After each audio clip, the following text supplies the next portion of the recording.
ஒரு கடாயில் கொஞ்சமாக நல்லெண்ணெய் விட்டுக்கலாம். எண்ணெய் நல்லா சூடேறட்டும். எண்ணெய் நல்லாவே சூடாயிடுச்சு. இப்போ இதில் கொஞ்சம் கடுகு போட்டுக்கலாம். கடுகு வந்து நல்லா பொரியணும். கடுகு நல்லா பொரிஞ்சிடுச்சு. இதில் கொஞ்சம் சீரகம், கொஞ்சம் உளுத்தம்பருப்பு, கொஞ்சம் கடலைப்பருப்பு, கொஞ்சம் வெந்தயம் இதெல்லாம் போட்டு கொஞ்சம் கோல்டன் ப்ரௌன் கலரில் வறுத்துக்கலாம்.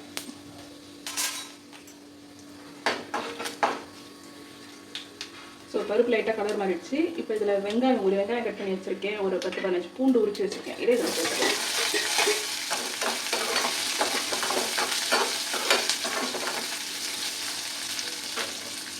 இந்த எண்ணெயிலேயே வெங்காயம் கொஞ்சம் இந்த கண்ணாடி பதம் வரும் இல்லையா, அந்த அளவுக்கு நல்லா வதக்கிக்கலாம். இதில் எண்ணெய் வெங்காயம் நல்லா வதங்கிடுச்சு. இப்போ இது கூட நான் வந்துட்டு ஒரு உருளைக்கிழங்கு கட் பண்ணி வச்சுருக்கேன். கூட கொஞ்சம் கருவேப்பிலை வச்சுருக்கேன். இதை இது கூட சேர்த்துக்கலாம்.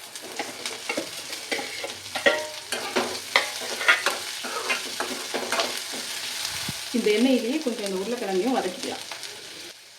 உருளைக்கிழங்கையும் ஓரளவுக்கு வதக்கியாச்சு. இப்போ இதில் வந்துட்டு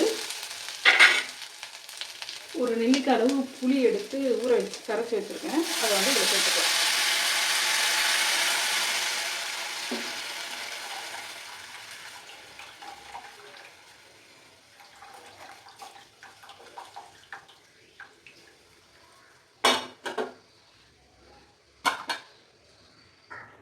இந்த புளி தண்ணி ஊற்றணும் இல்லையா, இது கூட கொஞ்சம் தேவையான அளவு தண்ணியை ஊற்றிக்கலாம். இதில் ஒரு 1/4 ஸ்பூன் மஞ்சள் தூள் போட்டுக்கலாம். கட்டி பெருங்காயம் தண்ணி இட்டு இதில் கரைச்சி வச்சுருக்கேன். அது கொஞ்சம் விட்டுக்கலாம் வாசனைக்கு. காரத்துக்கு ஒரு 2.5 ஸ்பூன் அளவுக்கு மிளகா பொடி போட்டுக்கிறேன். வீட்டில் அரைச்ச மிளகா பொடி தான் இது, சாம்பார் மிளகா பொடி. இந்த காரத்துக்கு தகுந்த மாதிரி போட்டுக்கோங்க. இந்த குழம்புக்கு தேவையான அளவு உப்பையுமே போட்டுக்கோங்க. உப்பு, புளி, காரம் இது 3 தான் மெயின். இது 3 கரெக்டாக இருந்துச்சுன்னா அடிச்சுக்க ஆளே இல்லை. அவ்வளோதான். இது அப்படியே கொதிக்கட்டும். எண்ணெய் பிரிஞ்சு வர்ற டைமில் காய் வெந்துடுச்சுன்னா ஆஃப் பண்ணிடலாம். உருளைக்கிழங்கு புளிக்குழம்பு ரெடி ஆகிடும். புளிக்குழம்பு ரெடி ஆகிடுச்சு. இது வந்துட்டு நம்ம வேறு பாத்திரத்துக்கு மாற்றிக்கலாம்.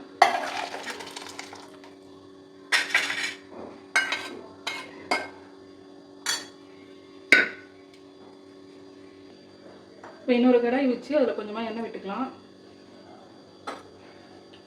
எண்ணெய் கொஞ்சம் சூடேறட்டும். எண்ணெய் சூடேறிச்சு. இதில் கொஞ்சம் கடுகு போட்டுக்கலாம். கடுகு நல்லா பொரியட்டும். கடுகு பொரிஞ்சு அடங்கிடுச்சு. இதில் கொஞ்சம் சீரகம், கொஞ்சம் உளுத்தம்பருப்பு, கொஞ்சம் கடலைப்பருப்பு இதெல்லாம் போட்டு இந்த பருப்பு கொஞ்சம் கோல்டன் ப்ரௌன் கலரில் வந்து வறுத்துக்கலாம். இது கூடவே 2 காஞ்ச மிளகாய் வந்து கிள்ளி போட்டுப்போம்.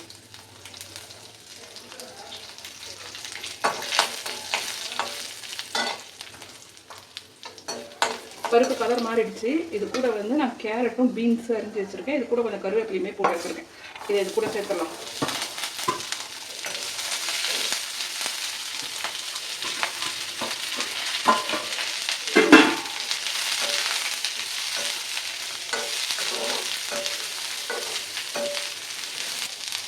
இதில் கொஞ்சமாக மஞ்சள் தூள் போட்டுக்கும். இந்த காய்க்கு தேவையான அளவு உப்பு சேர்த்த பிறகு ஒரு கரைச்சிட்டு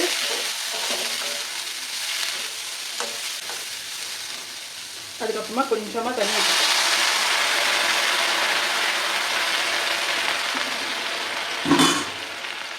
இந்த காய் வேகட்டும். காய் வெந்த பிறகு கொஞ்சமாக தேங்காய் துருவி போட்டு பெரட்டி எடுத்துட்டோம்னா பீன்ஸ் பொரியலும் ரெடி ஆகிடும். ஸோ நம்ம விட்ட தண்ணியெல்லாம் வந்து சுண்டிடுச்சு. காயுமே நல்லா வெந்து வந்துடுச்சு. இந்த ஸ்டேஜில் வந்துட்டு கொஞ்சம் தேங்காவை போட்டுக்கலாம். நான் ஆல்ரெடி தேங்காய் துருவி வச்சுருக்கேன்.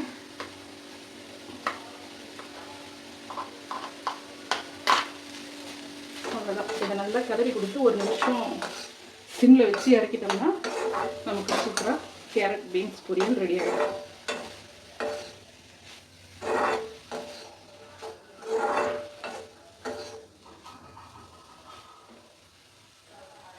ஸோ இன்றைக்கி பார்த்திங்கன்னா சூடாக சாதம் ரெடி ஆகிடுச்சு. அது கூடவே நம்ம உருளைக்கிழங்கு காரக்குழம்பும் ரெடி பண்ணிட்டோம். கேரட்டும் பீன்ஸும் போட்டு பொரியலுமே இங்கே ரெடி ஆகிடுச்சு. வாங்க சாப்பிடலாம் எல்லோரும். இந்த லஞ்ச் காம்போ உங்களுக்கு கண்டிப்பாக பிடிச்சிருக்குன்னு நினைக்கிறேன். பிடிச்சவங்க கண்டிப்பாக லைக் பண்ணுங்கள். மறக்காமல் நம்ம சேனலை சப்ஸ்கிரைப் பண்ணி வச்சுக்கோங்க.